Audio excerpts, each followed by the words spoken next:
En premier lieu, on va annuler toutes les taxes et tous les impôts qui existent de toutes les manières possibles. On les réduit à zéro. Les revenus de l'État seront le fruit de la vente des biens et services de première nécessité à prix coûtant, c'est-à-dire une réindustrialisation et une réappropriation des moyens de production de façon à ce qu'ils soient nationalisés. La façon dont l'État viendra en aide aux plus nécessiteux, en respect de son statut d'État-providence, ne sera pas l'allocation de revenus, mais l'allocation de biens et services de première nécessité. Logement, alimentation, habillement, éducation, santé et accès à l'information. Si à la base on résout ce problème pour tout le monde, il va sans dire que les problèmes de criminalité et de trafic de drogue, etc. sont rendus inutiles. Bien sûr, le prix coûtant de ces produits sera celui qui consiste à pouvoir les prodiguer gratuitement à ceux qui en ont besoin. En même temps, ceux qui ont des petits moyens auront des petits prix et les autres personnes auront à cœur, certainement, de profiter des biens et services qui sont vendus par des institutions nationalisées. Que l'électricité soit à prix coûtant, l'eau, le gaz, l'alimentation et même le logement et le transport, même en incluant la partie d'État-providence, les rendront éminemment moins onéreux qu'ils ne le sont actuellement, tout en relançant la production et la création, l'innovation, la recherche de solutions et l'autonomie alimentaire, énergétique, informatique de la France.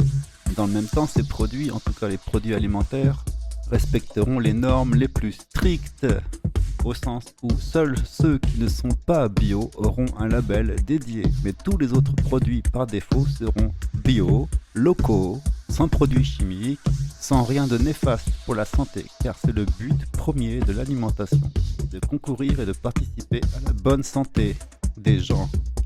À aucun moment, l'État ne se permettra d'être intrusif dans la vie et dans la liberté des personnes et des autres pays. Évidemment, tout ceci inclut le détachement complet de l'Union européenne et de tous les engagements qui sont lancés par ailleurs sans avoir signé aucune charte. Et pour autant, ça n'enlèvera pas les sentiments de respect réciproque et d'entraide qu'il peut y avoir entre les pays du continent et des autres continents. La règle première en termes de relations internationales est bien évidemment la non-ingérence dans les affaires des autres et le respect et la stimulation de l'autodétermination. Ainsi redevenu productif, l'État français et les industries nationalisées auront tout le loisir d'exporter à qui en a besoin et aux prix qui sont les plus avantageux pour tout le monde. L'intérêt du commerce n'est pas de faire profit, l'intérêt du commerce est de répondre aux besoins. Dans cet état d'esprit, il va sans dire, là encore, qu'il y a de la place pour tous, pour toutes les compétences et toute l'énergie que chacun voudra mettre dans le rétablissement d'un pays. Il ne s'agit pas de remplir des cases, il s'agit de mettre à profit les talents et les compétences, le sens de l'innovation et l'intelligence de chacun, et par là même de stimuler l'acquisition de compétences.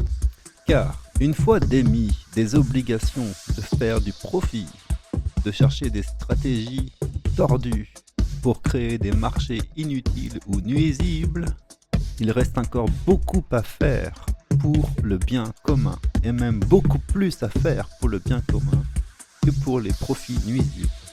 En somme, ça revient à une rénovation du système monétaire, où seule la Banque de France a le droit de créer de la monnaie.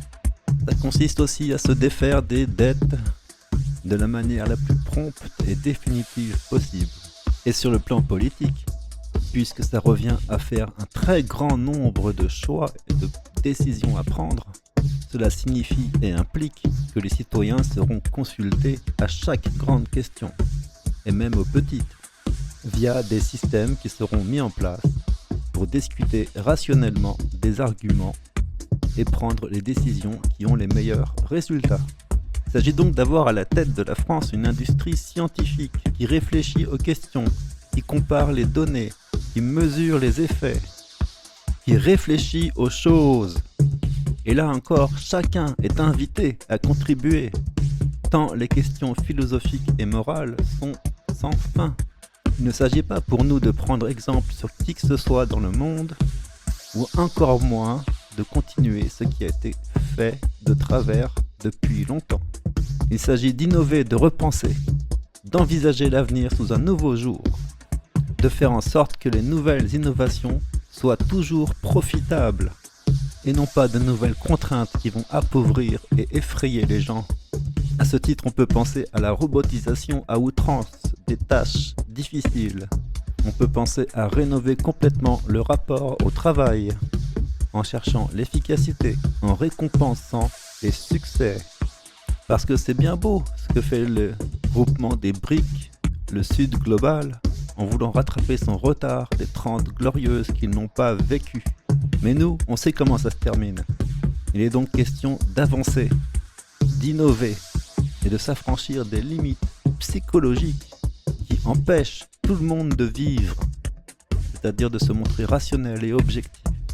Et finalement, on l'espère, de redevenir une lumière pour ce monde. Et s'il y a des gens qui ne sont pas contents, alors qu'ils viennent en discuter.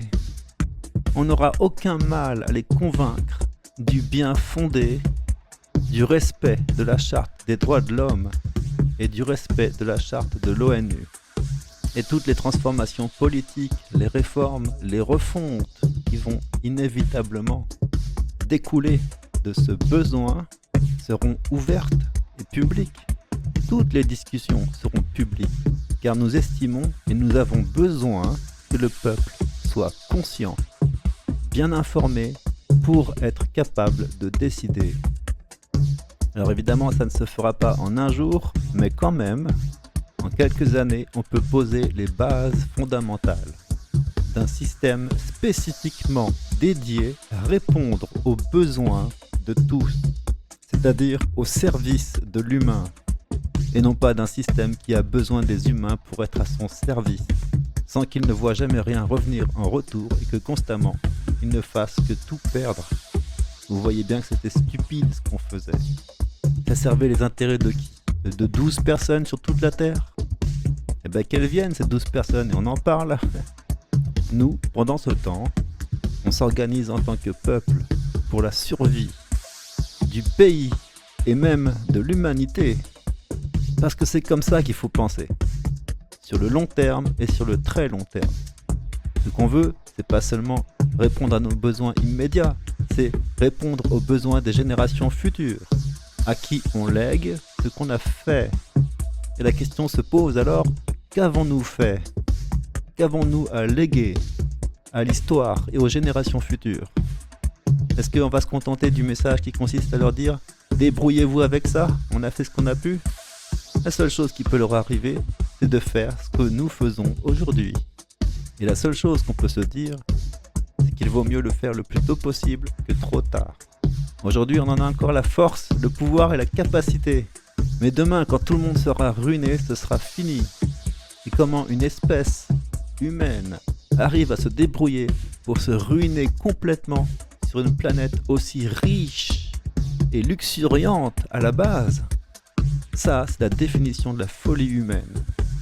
Et la clé de voûte pour éviter l'autodestruction de l'humanité, parce que c'est ça qui est en vue dans les 150 ans à venir, avec la disparition exponentielle des espèces, des forêts et des sources d'eau potable.